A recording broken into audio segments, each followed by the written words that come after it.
The #1 and #2 teams in the country go down on the same day. Top-ranked Auburn loses at home to Florida. Gators get their leading scorer and floor general back from an ankle injury as Walter Clayton Jr. goes for 19 points. Florida knocked down 13 three-pointers on their way to knocking off Auburn 90-81. Gators' first road win against a #1 opponent in school history and their second win over a #1 team this season. Second-ranked Duke gets tripped up on the road against Clemson. 15 seconds to go. Cooper Flagg with a chance to tie the game. He trips and slips to the floor after a quiet first half. Flagg finished with 18 points, needed a few more. Tigers seal it with Chase Hunter blocking Tyrese Proctor. And Clemson pulls off the upset 77-71, snapping Duke's 16-game winning streak. It's Clemson's 5th straight win against a top-5 opponent. And for more, welcome in CBS Sports senior writer Matt Norlander and CBS Sports bracketologist Jerry Palm. So Florida and Clemson with signature wins here. Jerry, let's start with the Gators. Florida entered the day among your 2 seeds. What does Florida have to do to get on the 1 line? They need to continue to stack these higher quality wins. I mean, you don't have to beat Auburn again. You'll not only even get one more chance at them, but Florida's non-conference schedule was one of the worst in the SEC, especially among these top teams. So they don't have the depth of quality wins like Tennessee does, like Alabama does.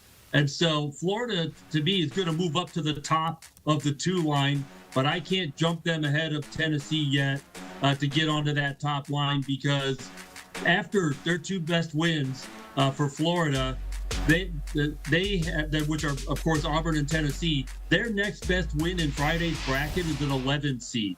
And Tennessee's got half a dozen wins better than that. And that's why Tennessee is still ahead of them, despite the extra loss. But Florida, obviously, a huge step in the right direction to try and make a run at the 1 line, but they need to continue to stack these higher quality wins. Love the context there from Jerry, and then obviously, as college hoops fans know, as we drift into March, there's so much ground that could be gained by Florida eventually. It's just going to take a little bit of patience with the opportunities there. That is a wonderful nugget about the fact that Florida's got a pair of tremendous wins, and I think no win will carry more individual value than winning at Auburn, at least at this point in the season, because Auburn's been by far the best team in the country.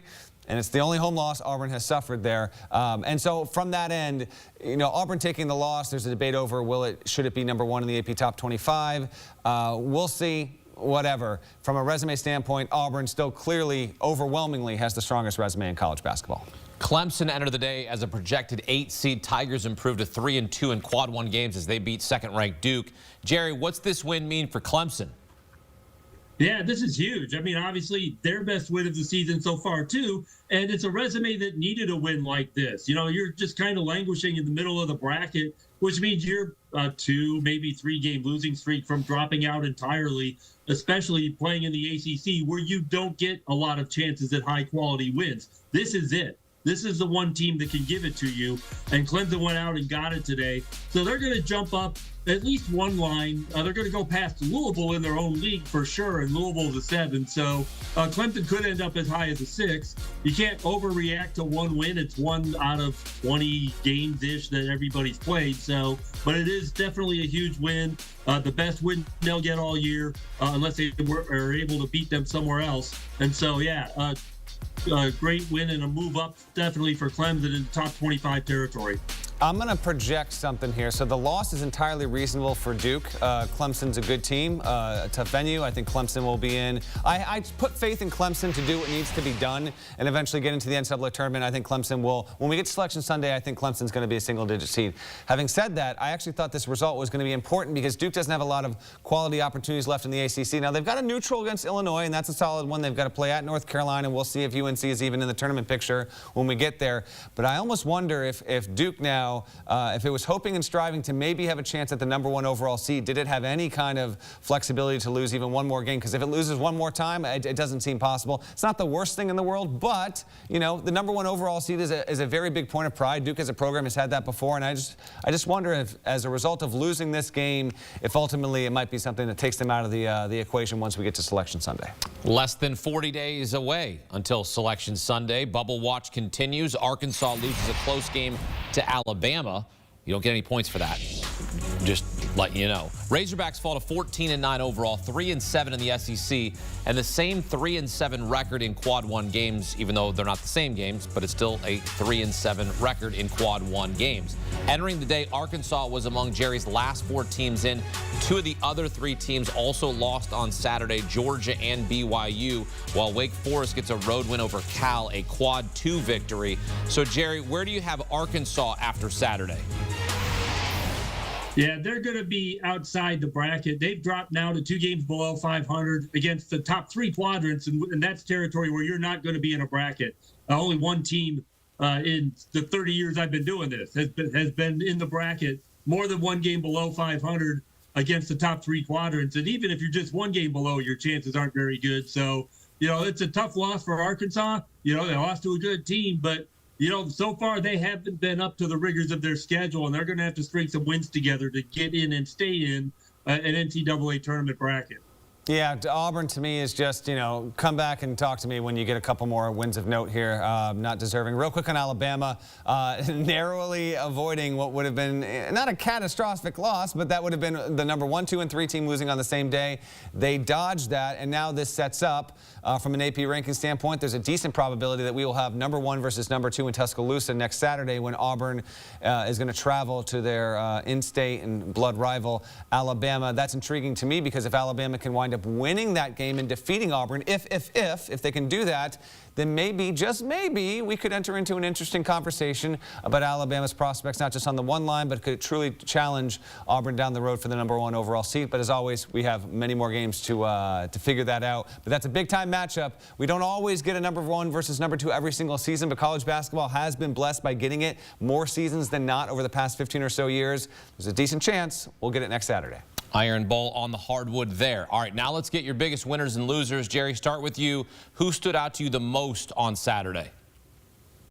Well, my biggest winner is North Carolina because they desperately had to have a win. If they had any hope of making the NCAA tournament, it's still an uphill climb. There's no question. North Carolina's got work to do. They're just 14-10 overall now. They've got to go to Clemson next. They might be catching them at a good time. But after that, their next Quad 1 game is the regular season finale at home with Duke.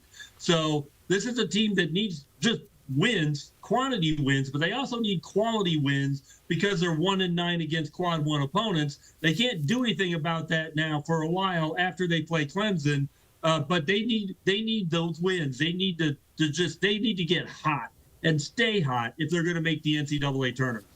I want to give you a pair of winners here. One, Michigan State, and even 2 winners within that. Michigan State came back from a 14-point halftime deficit and just rolled Oregon. It was one of the best second-half performances I'd seen all season, led by Jace Richardson, the freshman, who had a career-high 29 points in front of his father, Jason Richardson, who never scored more than 25 in a game. It was an amazing scene, awesome for that family, Spartans fan base, big-time stuff. And then Tom Izzo, by the way, emotional during the game, emotional after the game. He ties Bob Knight for most wins in Big Ten history. Really cool scene there. And then Buzz Williams at Texas A&M.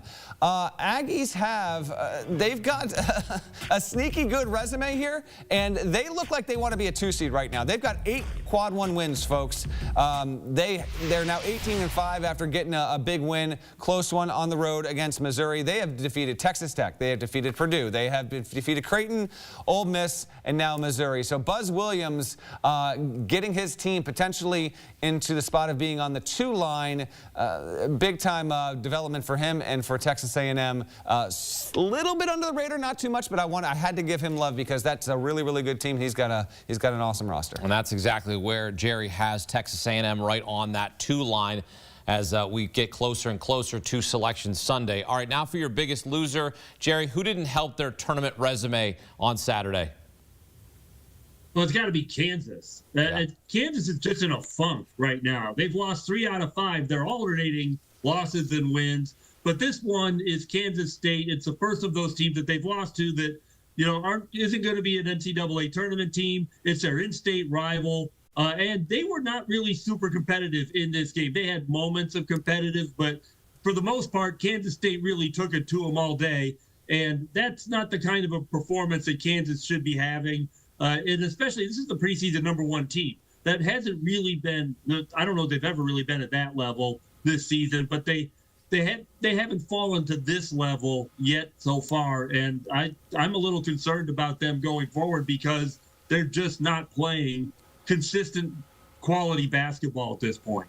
Jerry, I'm curious about Kansas State. They've won 5 in a row, 3 against ranked opponents, and they've got a big one coming up against Arizona, which we presume will remain ranked. And so I'm curious in terms of, I know there's not a lot of games left, a lot of regular season left. Of course, you can get into the tournament by winning your conference tournament. What's the path here for K-State to get in and get a bid? Yeah, they did a lot of damage to themselves earlier. So, wins like this help, but they need more wins like this. And by the way, the concept of a ranked opponent means nothing. You can beat all the ranked opponents you want. If they don't end up in the final, top 25, if they don't end up as quad 1 wins at the end, it doesn't really matter where they were ranked when you played them. So, but that's nice. These are quality teams, and this is a team that needs wins and quality wins. So, I think they're on a good streak, but they really have to keep it going. Just beating Kansas and even maybe just beating Arizona next isn't really anything that they can rest on and say, well, we're done, we're in. Yeah, we're never resting on our laurels here on HQ. You never can. That's right. Some people, sometimes they rest on those laurels. You can't do that. Let me give you a pair of losers. One is Georgia. Now, Georgia got off to a really strong start this season. The Bulldogs under Mike White, they had some real momentum. This was a team that got out to a 12-1 opening, but now 16-8. They lose at home in a close one to Mississippi State. 4 of the next 6 games for the Bulldogs are on the road in the SEC. A lot of people, myself included, have been openly wondering, eagerly waiting, will the SEC actually set the record and get 12 teams into the NCAA tournament? Maybe that could still happen, but you look at the likes of Texas losing against Vandy on Saturday. Georgia, could be hitting a big skid here.